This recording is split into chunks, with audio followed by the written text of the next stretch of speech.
Bom dia, bom dia, bom dia, bom dia, bom dia! Começamos mais um dia lindo aqui. Bom dia, Verônica! Bom dia! Tudo que esse bem? dia seja maravilhoso como nós. E hoje na bancada aqui, mais uma maravilhosa. Mais uma maravilhosa gata, mãe de uma amigona minha. Fiquei muito feliz ela ter aceito o convite. A Fernanda Castelfranc.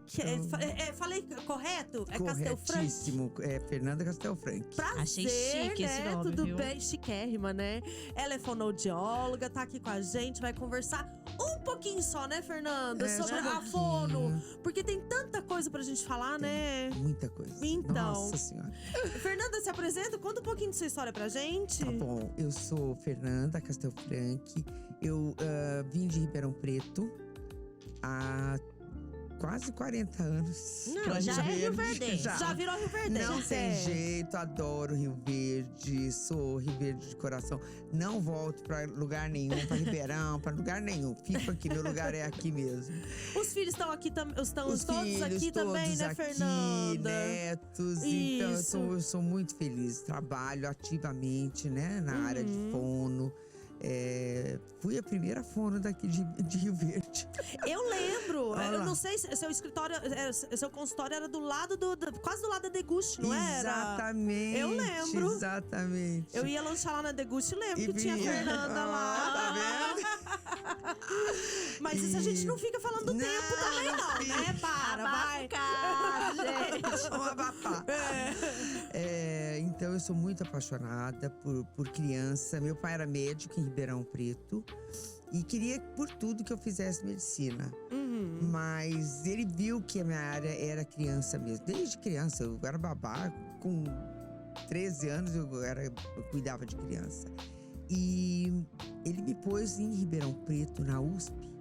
Ele me colocou como voluntária na área de pediatria. Mas eu voltava para casa sofrendo de ver aquelas crianças. Eu não tenho o perfil de médica. Eu gosto de cuidar de criança, mas em outro não sentido. pra… Exatamente. Sim, Você entendi. chegar lá no hospital, já não tem o psicológico. Não tem o psicológico.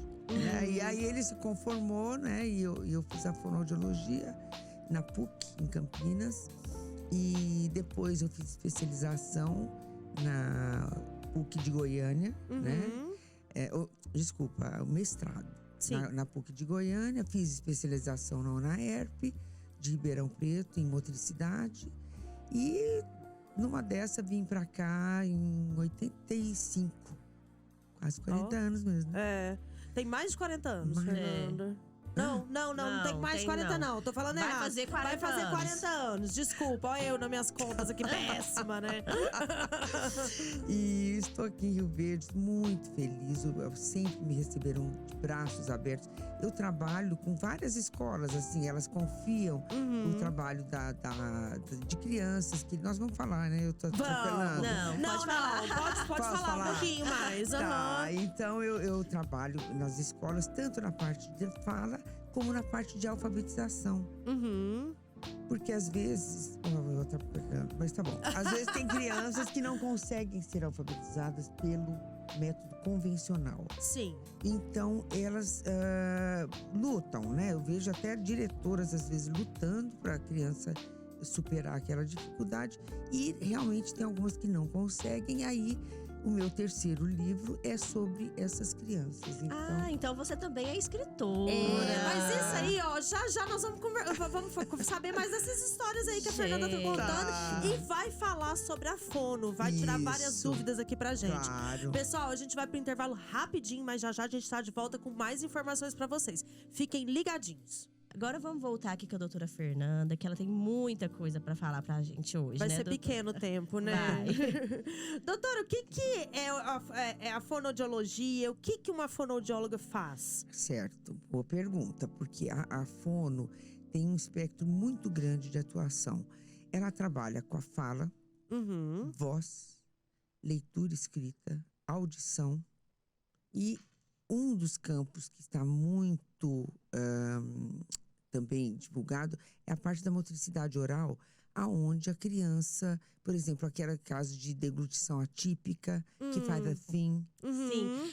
Eu como tem a língua presa, Sim. né? Eu vou interromper aqui, tá Pode- bom? pode interromper. Excelente, Porque assim, Verônica. eu sou dentista e eu atendo muita criança. Então, às vezes, o caso não é só nosso. Não é passar pela odontopediatria Sim. ou pela questão do aparelho, do ortodontista. Às vezes, a gente também tem que indicar o fono. A questão senão do não freio resolve. também, né? Daí não é só pelo Isso. dentista, mas tem que ter uma Às consulta do fono Sim, também. às vezes eu até posso fazer aquele cortezinho ou a remoção, mas depois ele precisa fazer o acompanhamento, senão não vai ter a melhora, né? Exatamente. Inclusive, às vezes, a gente fala a língua presa é aquele que faz afim. Sim. E, na verdade, é o oposto. Esse é a língua solta. Ó. A língua não. O frênulo tá livre, Normal. leve e solto. Sim. A língua presa, quando a gente fala, por exemplo, quando o frênulo é muito curto, às vezes a criança não consegue falar o R. Isso. Entendeu? Ela tem Entendi. dificuldade de levantar a língua. Assim, né? Nesse caso a interposição Sim. não é a língua presa, ela chama interposição lingual. E pode ocorrer porque a criança tem pouco espaço, aí o ortodontista faz uma expansão no palato, né? E é onde também a fono trabalha com os odontos. Porque às vezes eles põem o aparelho, a língua vai lá e empurra. Entendi. Põe o aparelho, a língua vai lá e empurra. Então, eles precisam do fono para segurar a língua dentro da boca e aí não empurrar mais o dente. Ô, Fernanda, você falando dessas áreas da fonoaudiologia, eu tava ontem estudando, né? E eu vi também a questão de ronco, né? Que o fono também ajuda nessa na parte de ronco. Isso, porque às vezes o palato, lá, a úvula, né? Ela tá muito molinha. Então, a gente dá uma fortalecida também nessa úvula para não ficar tanto ronco. Mas é um estudo também precisa profissional. de outro profissional Outros junto. profissionais para avaliar tudo. Entendi. Né? Tá? Fernanda, você atende só crianças? Como Não, é que é? atendo Você é adulto. fonoaudióloga educacional? Também. Porque nas escolas, inclusive, já fui no Mega e tal, eu faço palestra para os professores, avalio as crianças que realmente precisam, tá? E depois também faço atuação no consultório. Entendi. Né? Você tinha falado da parte de… Educacional, né? Educacional. Isso. É porque, assim, inserido no contexto educacional, o fonoaudiólogo, ele assume um papel de educador, né? Isso. E em quais níveis ou modalidades de ensino o fono pode colaborar? Como você estava falando de ir nas escolas, né, e tudo. Nesse caso, a gente orienta os professores, os pais. Eu faço muitas palestras para os pais, você entendeu? E sabendo identificar os problemas em casa. Porque o professor é uma peça muito chave. Ele vê o problema. Em primeiro lugar, quem sabe é o professor. Depois ele comunica aos pais. Então, o professor é muito bem informado sobre isso. Isso é bom você ter comentado, porque até foi uma dúvida que eu tive, né? Quem que identifica primeiro que a criança tá tendo uma dificuldade de troca de letra, ou de gagueira, ou de dislexia? É o professor ou são os pais? No caso da dificuldade escolar, é o professor. Porque o pai vai, aquela tarefinha, ele faz, tá tudo bem. Mas o professor tá vendo ele naquele ambiente da classe. Entendi. Aí ele sabe, a Tá criança… vendo ele em contato com os com outros. as outras crianças, tá vendo o desenvolvimento das outras crianças, né? Então, nesse caso, é ele. Agora, em casa, os pais, na parte da fala, Tasa, Tatinha, isso aí o pai percebe. Sim. Aí, se alguém fala, mas tá muito tarde, já deveria ter falado, tá falando certo. Aí ele toma uma atitude. Entendi. Entendeu? Posso eu não tive esse perguntar? problema, né? Porque a Manuela, eu tenho vídeo dela de 1 ano e meio conversando mais com o homem da cobra, até hoje. A menina dela. É muito bom, né? E você falando, Fernanda, dessa dificuldade da criança, toda criança que não aprende, ela tem algum problema, assim, problema de fala, problema que a fono teria que interferir, assim? Essa sua pergunta foi muito boa. O que acontece? Por exemplo, no caso da criança que não aprende a ler, como os outros coleguinhas, a maioria das crianças que eu pego não tem dificuldade cognitiva. Sim. Ela é inteligente, ela é boa em matemática. E eu costumo falar assim, é uma veinha, que é a veinha da leitura, que às vezes não está desenvolvida. Então a gente tem que dar aquela estimulada. Sim. 90% dos casos é hereditário. Você vai, Você vai olhar, o pai teve dificuldade, não gosta de ler. Sério, Fernanda? Olha. É estatístico. E aí, não tem a ver com o Brasil. Por exemplo, eu fui visitar uma escola nos Estados Unidos e eu cheguei na classe conversando com a professora. Falei, quantos não sabem ler? Ela falou, 1, 2. Tem a estatística de que 10% das crianças, 5 a 10%, não conseguem aprender da maneira convencional. E às vezes o pai não entende, muda de escola, culpa a criança, né? Ou o professor. Exatamente. O método, não. Isso. Porque de todos os métodos vem crianças. De todas as escolas tem crianças. É individual o problema, exatamente. E tem idade, Fernanda, para criança aprender a se alfabetizar, para aprender a ler? Normalmente, no infantil 5, né? Sim. Que eles falam mudou hoje. tanto, né?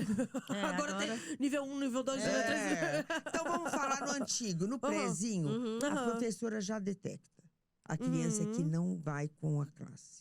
Entendi. Então, no primeiro ano, ela já tem que estar lendo algumas palavrinhas, às vezes mini textos, entendeu? Mas pequenas frases, Isso. E existe algum método? Eu tô perguntando demais, né? Vamos pra música rapidinho, já tá até na hora aqui, ó. O menino tá me chamando aqui. Vamos pra música rapidinho, a gente já volta com mais informações pra vocês. Verônica, você quer perguntar? Quero, Então pergunte, que antes só eu... Doutora, a gente vê... Hoje já tá quebrando muito esse tabu, mas antigamente todo mundo pensava que quem precisava procurar um fono seria um problema, uma criança, por exemplo, que tem algum problema, por exemplo, autismo, que tenha a dificuldade na fala. E hoje em dia não, é igual a senhora está falando, né? Na parte de aprendizado, então sempre... Mas então esse tabu tá sendo muito quebrado? Muito quebrado, não. A gente tem pessoas, adultos, que problema de voz, né? Eu tenho tido um ótimo relacionamento com com um cirurgião em Goiânia. Ele manda casos que pessoas que fizeram cirurgia ortognática.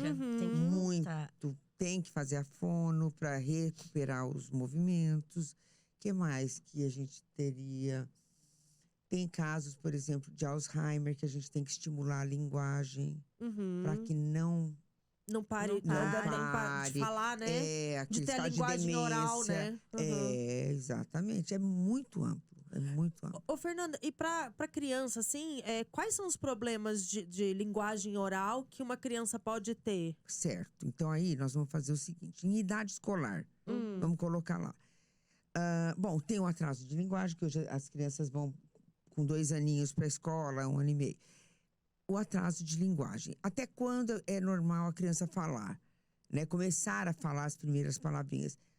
1 ano e meio, por aí, ela já tem que estar falando. Pelo menos 2, 3 palavrinhas. Existe uma tabela de evolução dessa fala, tá? 3 anos, ela já fala 200 palavras, junta a palavrinha. 4, 5 anos, a fala já é praticamente igual a de um adulto. Sim. Claro que não com as palavras mais difíceis, mas tanto na parte das letras, ela tem que estar falando já corretamente. Por quê? Porque logo depois ela entra para a alfabetização. Então, qual que é a idade certa para a criança falar todas as letras do português? 5 anos, 6 anos. Tá. Tá, o R. O Pedroca também. Meu Pedrinho também tá bem. Minha também tá bem. Tá bem? Nossa, a minha fala demais. Ela é falante. Gente, mas é uma graça. A menina fala mais, né? Que menino. Como elas são matraca. Meu Deus, é uma graça. E elas aprendem a falar antes do que os meninos. Tem essa estatística também. Depois disso, entra então também a deglutição atípica. Quando eu faço avaliação nas escolas, a gente vê muita criança fazendo assim. Então a gente tem que investigar. Veja se ela tem adenoide, né? Encaminha para um ortodontista, tá? Para ver o que pode ser feito. No caso do bico, também tem um atraso na fala, né? Olha, às vezes, quando a gente estimula, realmente a gente pede para não deixar o bico durante o dia. Sim. Usar só durante a noite. Porém, aquela história, já vou tirar com 1 ano. A criança tem a necessidade de sucção até uns 2 anos. 2 anos de idade. Então, não tira prematuramente também. Entendi. Né? Deixa, mas o bom é não deixar o bico o dia inteirinho. Deixa pra dormir, né? Use o bico ortodôntico ou molinho que não vá influenciar nos dentes. O que mais? A mamadeira também. Deixa um pouquinho mais, é um leitinho para criança, entendeu? Mas não aquela mamadeira o dia inteirinho pendurada também. Mas para um soninho, não tá tão radical, tá? Fernanda, daí você estava falando antes sobre os problemas de linguagem, né? Que a criança pode ter. Isso. Então, deglutição, que você falou, atípica, gagueira também tem. Muito bem. A gagueira, a gente tem a gagueira instalada mesmo e a gagueira fisiológica. Até 2 anos e meio, 3, 4 anos, é normal a criança passar por uma fase de gagueira. Então, nesse caso, quando as mães chegam, eu oriento apenas. Ela não entra em tratamento. Por quê? Porque, às vezes, a maneira que a mãe lida, a ansiedade da mãe, passa para a criança e ela fica... E daí ela começa a gaguejar para falar. Exatamente. Então, não tem necessidade. Agora, quando tem algum caso na família de gagueira, então aí o olhar da gente é um pouquinho mais... É hereditário, Fernanda? É hereditário. Ah, tá. É hereditário. Então, justamente... E tem um tratamento que consegue, assim, até para adulto? Adultos também, a gente usa muitas técnicas. Agora, a gente justamente toma conta nessa fase infantil para não virar uma gagueira. Então, a gente tenta... Pra não ser instalada essa gagueira. Isso mesmo. Então, a gente orienta, não pode rir, não pode... Gente, pelo amor de Deus, não pode rir de gago. É porque a gente acha bonitinha, às vezes, ou engraçado, né? Aí reforça, né? É igual a criança. A Manuela tem algumas palavras que ela fala hoje, que em vez de... Tem hora que eu tento corrigir, mas eu começo a rir da palavra. É porque é criança, né? Eu não vou mentir, às vezes eu tenho que esconder minha boca e rir, porque é muito eu bonitinho. que fui já professora... Bonitinho. Gente, eu fui professora de inglês de um senhor, né? Que ele era gago e fanho. Ai, meu Deus. E a única professora na escola que conseguia se comunicar com ele era eu. Olha só que Porque experiência. as outras não conseguiam, entendeu? Porque eles não entendiam o que ele falava. E as turmas eram pequenas, então era mais individuais. Era eu e mais 2 alunos. E daí, nem outro aluno a gente podia colocar na turma, porque também não entendia o que ele falava. Só... Mas foi ótimo, eu adorava. Aí deu conta, né? Dava conta. Muito bom, muito bom. Fernanda, falando também na questão de crianças, quando elas trocam as letras, né? Alguma letra, também entra na fono? Tanto ela pode trocar na fala quanto na escrita. Inclusive, o meu segundo livro é uma orientação, mas é muito técnico, né? Mas para professores e profissionais. Então, na fala, vamos falar na fala primeiro. A fala, quando ela troca, por exemplo... Famoso Cebolinha. Cebolinha, né? A Lala, que é tão bonitinho, mas a gente não pode rir. E não pode achar bonitinho também. Então, ela tem até 5 anos, 5 anos e meio para ela superar. Se ela não supera, aí ela procura fono. Daí tem que, então, ficar de olho. Até 5 anos, 5 anos e pouco, você tem que ficar... Isso, de olho nas trocas da fala. Agora, na escrita, elas trocam T por D, F por V, CH por J.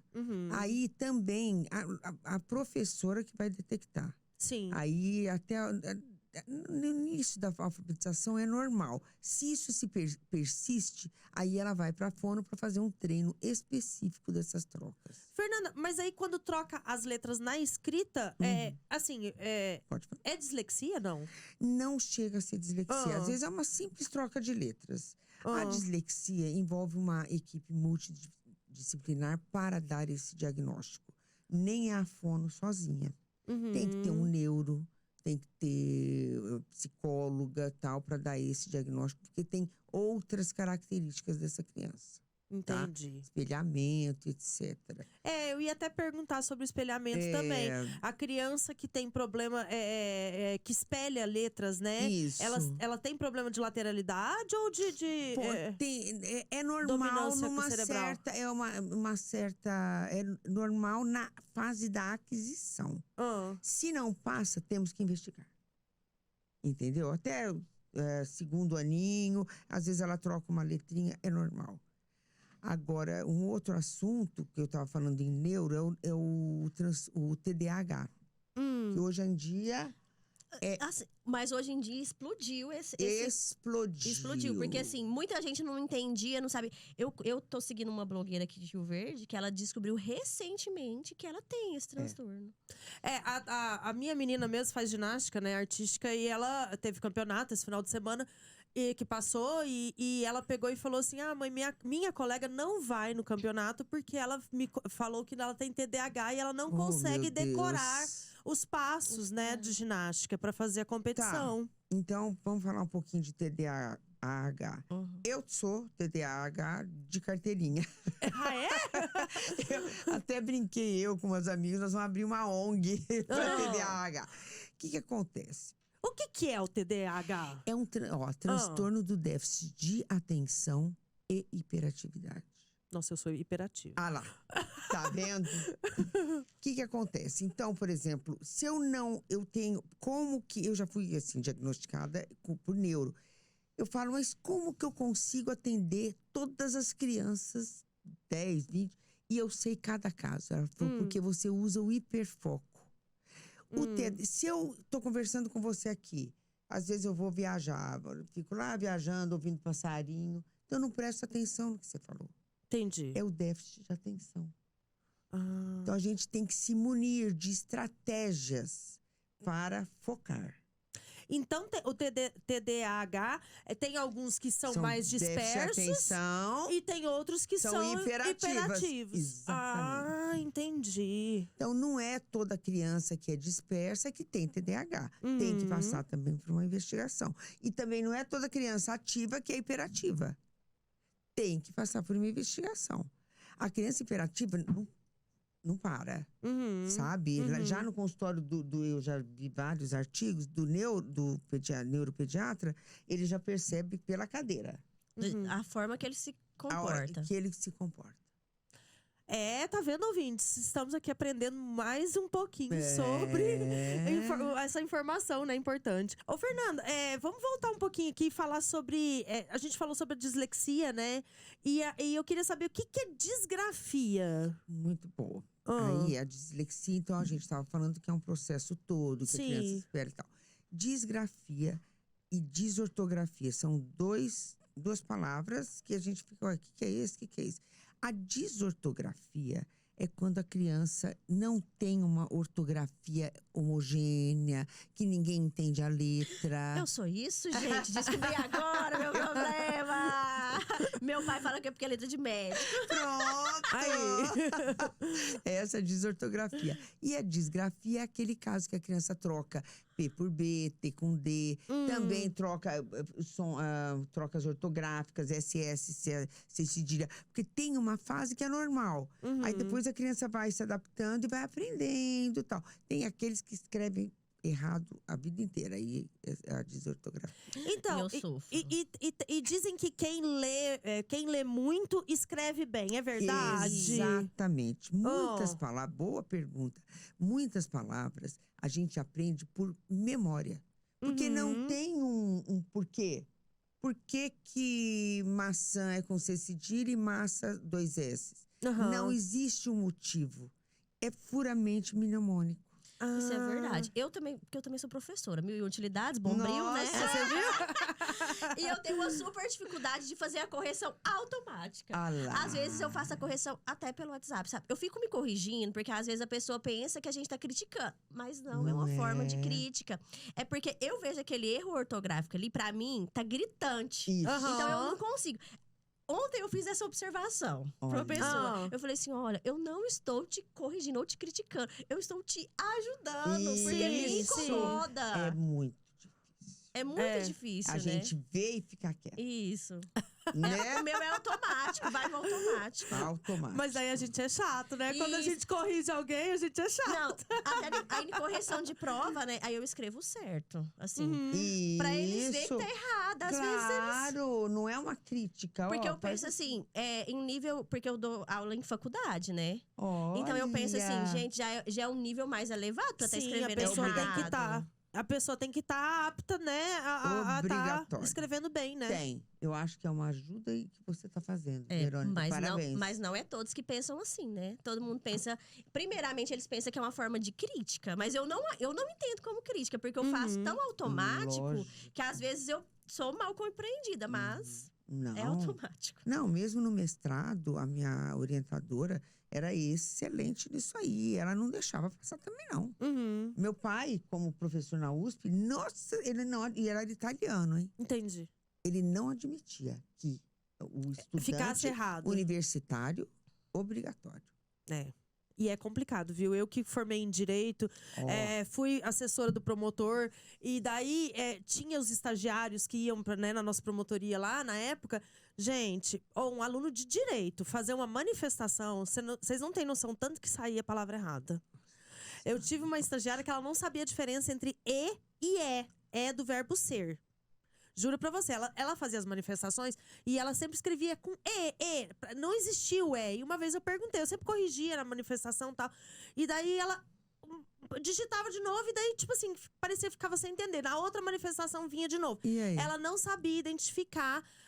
Daí eu fui explicar pra ela, que o era do verbo ser, né? Eu sou, tu és, ele é. Isso. Entendeu? Então, e ela não sabia isso. Olha Entendeu? só. Isso daí acontece muito também, Fernanda, dessa Muito, dificuldade de muito. aprendizado. Tem. Mas aí não é assim um problema sério.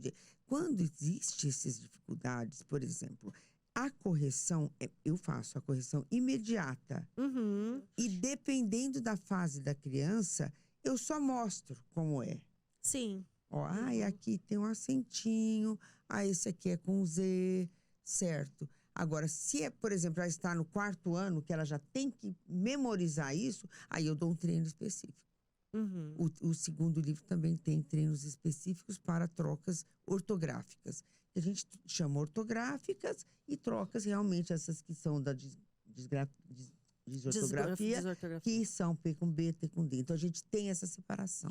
Eu acho assim que todo mundo tem essa dificuldade. Por exemplo, eu peguei…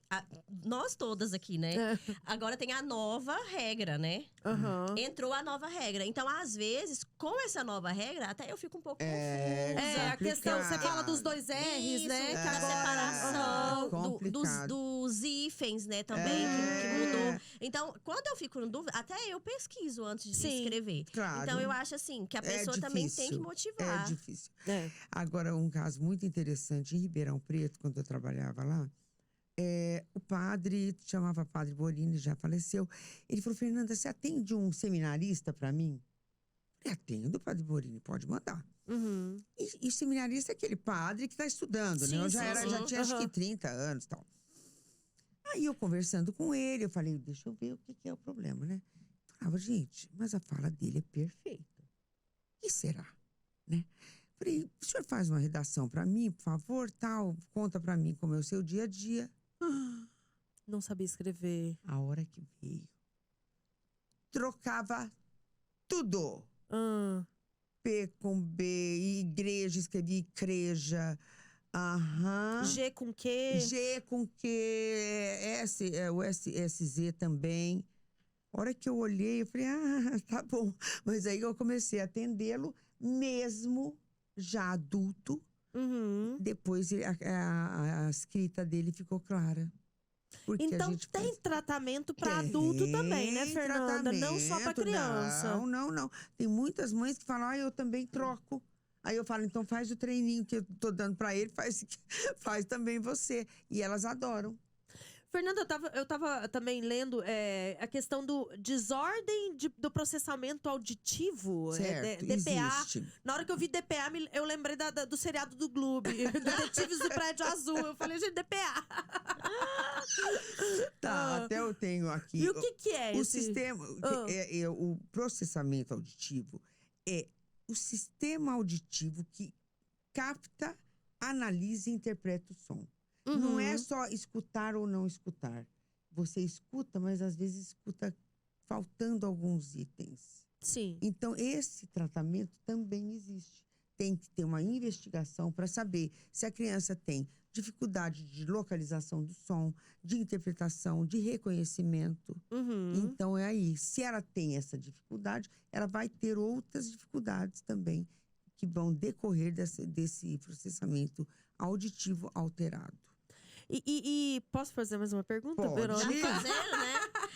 E o que é dislalia? Já que a gente falou de Ai, que dislexia, linda, dislalia, disortografia, o que é dislalia? Dislalia são as trocas na fala.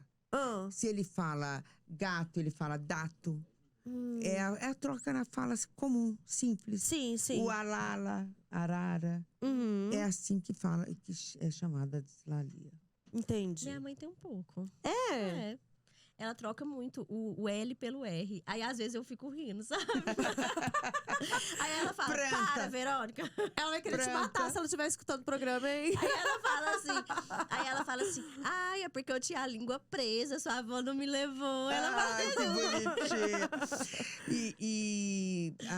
Sobre vocês estão falando de dislalia e disfonia, que é a rouquidão. Ah, tá. Essa também é muito comum. É muito comum. Às vezes, eu conheço uma amiga minha Como que ela assim, já passou rouquidão, até por gente? Agora me explica. Eu não entendi. Rouquidão, como assim? A pessoa vai falando, fecha a voz. Ela fala. Essa é muito, muito comum com professoras e crianças que gritam. E aí chegaram em casa só com a voz rouca. Eu grito, mas eu acho que eu sou surda, Fernanda. Eu falo alto Mas porque eu sua acho que eu sou voz- surda. Meu esposo fala, se você é surda, você tem que ir no médico. Você fala muito alto. Mas não fica rouca. Não Tem fica. gente que fica gritando e aí a voz fica rouca. Aí a gente tem que ir no otorrino. Ele vai olhar lá dentro na laringe se tem alguma coisinha na corda vocal e depois encaminha ou não para fono. Ó, gente, passa tão rápido, né? E tá terminando já o terminou. tempo, Fernanda. Mas eu quero só, tipo, a última pergunta, assim. Por quais motivos as crianças precisam se consultar com o fono, Fernanda? Quando a mãe percebe, às vezes alguma amiga fala que ela percebe que o desenvolvimento da criança tá meio diferente. Vai pegar uma opinião. Se a professora fala, vai conversar com a professora, vai saber o que está acontecendo. Se seu filho está desenvolvendo, o tratamento precoce é melhor do que o que já traumatizou a criança, fez ela sofrer, porque a criança sofre. E também passa pelo bullying agora. É. Tá? Isso, ela fica. E ela tem um alto. Acaba criando um trauma na criança, né? Exatamente. E ela sabe se enxergar perante a classe. Ela sabe que os outros estão indo bem e ela não. Tá? E isso Então, é tão complicado, Muito né? complicado, é muito triste. Tá bom? Fernanda, obrigada. Fiquei muito feliz que você veio aqui Foi uma participar com a delícia gente, o papo, tá? viu? E a gente te acha onde? Tem algum Isso. arroba? Eu tenho o Insta, né? Fernanda Castelfranchi, oficial. E tem, que é o telefone? Pode passar, Sim, pode pode passar passar. o Quem telefone tiver do dúvida, consultório. né? Isso. Quiser ir levar seus filhos, então, os nossos ouvintes que estão aqui, Aham. né? Com dúvidas, pode passar o telefone. O telefone do consultório é 3621-5555. Ah, super fácil. É super fácil, para as mães não esquecerem. e o celular é 99269-7974. Obrigada, gente. Obrigada, ouvintes. Muito Beijo. obrigada a vocês, foi uma delícia. Viu? Tchau, tchau.